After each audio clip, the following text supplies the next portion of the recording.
Hey guys, it's Mathel here once again, and I wanted to give you a bit more of an update about the Ice Crash Slayer that I started as my first League character for the Legacy League that just released about a week ago, or 4 or 5 days or so. And at this point I've been doing quite a lot of mapping, working my way up through the lower tiers up to the higher tiers all by my own sort of luck and RNG. So I've done quite a lot of tier 6s, 7s and all that to eventually break into these higher tiers.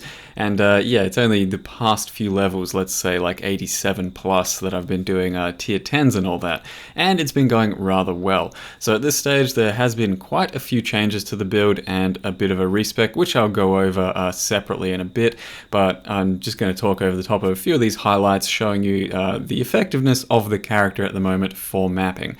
So in total it is pretty much an earthquake type playstyle, but it's just pure cold damage and there's no way you're going to be doing any bleed or poison damage, so it's just all straight up front loaded damage. That's what you see is what you get. And at the moment we're rocking something like 160k buffed damage. That's just the usual buffs. We're talking like the Slayer stuff, frenzies, and onslaught, I guess.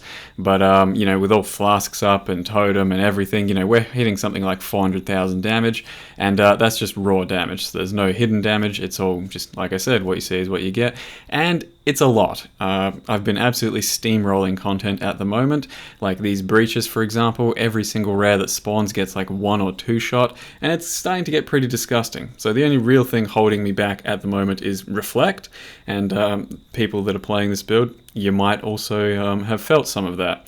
At this stage, yep, Reflect starts to hurt quite a bit. I can most of the time survive and deal with it, and I currently do, and that is largely because of things like a Sapphire Flask, so Taste of Hate, increasing our cold resist, quite a vast amount of leech through the Slayer nodes and all that, as well as just a decent life pool at this stage. But the higher we're going to get and the further into maps we're going to get, the more monster life there is, minus max mods, breaches, that sort of thing. Reflect is going to become a serious issue, and at that point we most likely will have to wear a Sybil's Lament ring just to negate Reflect. But at this stage, I mean, that's going to be fine. As you can see, the clear speed, the damage, we're just melting through the game at the moment, and it probably won't hold up until tier 16s, at least the bosses. This probably won't be the best boss killer because we don't have all of that overpowered poison and bleed damage, but it's a great mapping character so far. So the main purpose for this video is to give you an update about more or less the finalization of the character into the end game, because at this point I'm probably not making any more changes, but quite a few changes have undergone since last video. First of all, let's cover the aesthetics of the character. I'd like to think this is the best possible setup I could find for my duelist. Some gloom armor, legacy or classic weapon effect, I believe, some golden boots, and the recent new stuff coming out of the micro boxes, Divine Skull, Divine Ice Crown, and my Spectral Toad army. As well as that, we are running the Legacy Footprints that we just got from 12 challenges. Now that that's over, we're currently level 90 as the Slayer, and I did pick up a 6 link, so this is an Astral Plate. To get that, I bought 6 Celestial Justicar cards, and then tried to roll it a bit myself. This is the best I could get on my limited currency or resources at the time, and it's good enough. Just fills the niche of decent armor and a bit of resist with some life as well. But the most important change that we've undergone is I've now committed to this weapon, Kongor's Undying Rage. It's always been pretty crap, but it has undergone a few buffs here or there in the past, and at the moment for this build, the one I'm running, this is actually pretty damn amazing. So it's got quite a lot of physical damage, something like 450 PDPS.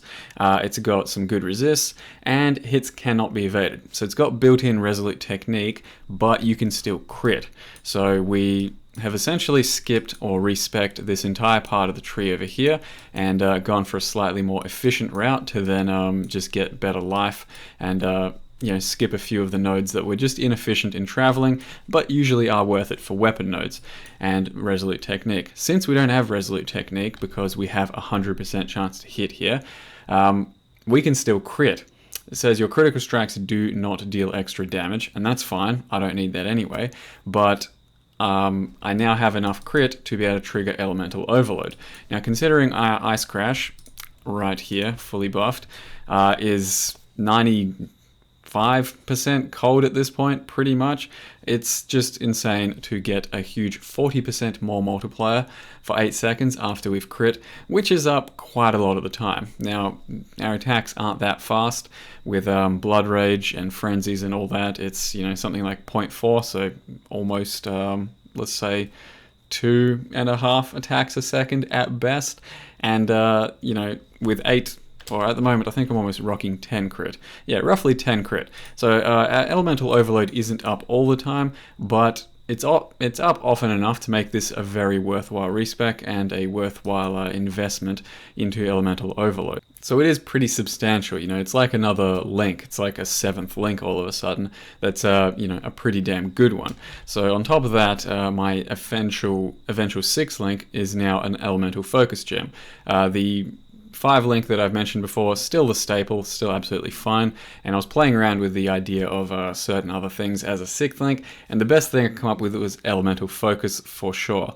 This does remove our ability to, you know, shock and freeze a little bit, which we were doing just a bit of from this over here and these nodes here, which I've since respec'd.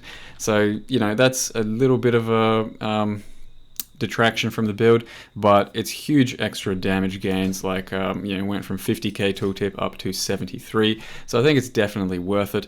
And then with Conk Effect, of course, you know, we have just pretty outstanding tooltips these days, and that's completely unbuffed at this stage. It gets bigger and better and all that, and you can see that the damage starts to scale quite substantially. In the end, fully buffed, I'm hitting almost like 200k top end on the cold damage down there, the top end of it, and then with all the penetrations and that, you're hitting pretty goddamn hard and one-shotting most things. So I think Ellie Focus is our best 6th link, and I do think the Congo's Undying Rage is currently our best in slot, at least on a budget anyway. Maybe a Disfavor would be better, for example, or a 600 DPS axe, or, you know, mace, something like that. But for what this is, it definitely does quite well for the build and fits our, you know, requirements very well. So the respec ended up just refunding all of these points, and then we had to get them back through life over here. Got an extra couple of jewel sockets, and I will mention in the jewel sockets, for the most part, I'm just getting physical damage, a little bit of attack speed, and filling out a resist on each of them. So there's a resist here, there's a resist there, a resist there, and a couple of resists there. So it makes it, you know, just a bit easier to gear overall. Now the rest of the character, not much has changed. Try and get weapon elemental damage across the board. It's pretty damn easy and cheap to come by, because our gear, our jewelry right now is just life, weapon elemental damage. If you can get resists, that's great, and I have tried to do a bit of that here or there, but it's all pretty damn budget. Like, these rings only cost 5 to 10 chaos, this amulet was 3 chaos. I'm running a Star Conjure because attack speed is damn good, life is damn good, a lot of evasion, which then gets converted through iron reflexes to armor, and a little bit of crit, for our, you know, non-resolute technique for our elemental overload these days. So a little bit of crit goes a long way here, and that's why I've done that. Weapon elemental damage on your belt, and the Combs roots are still amazing, as I may have mentioned before. They, you know, prevent you from being slowed at all, as you could see in the previous clips from Temp Chains, for example. It's just Juggernaut in a can.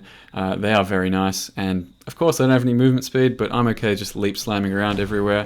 If you're not, by all means, get some movement speed, grab a Quicksilver Flask permanently, and it becomes a slightly different playstyle, but a much more manageable one.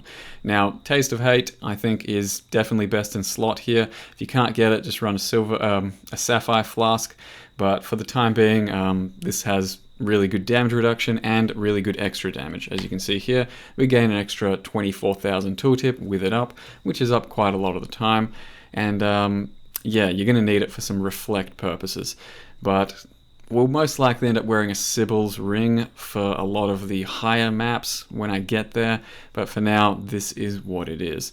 Should also mention the 5 link for my Warchief totem at the moment is Warchief, Melee Fizz, Weapon Ellie, Fizz to Lightning, and then Conk.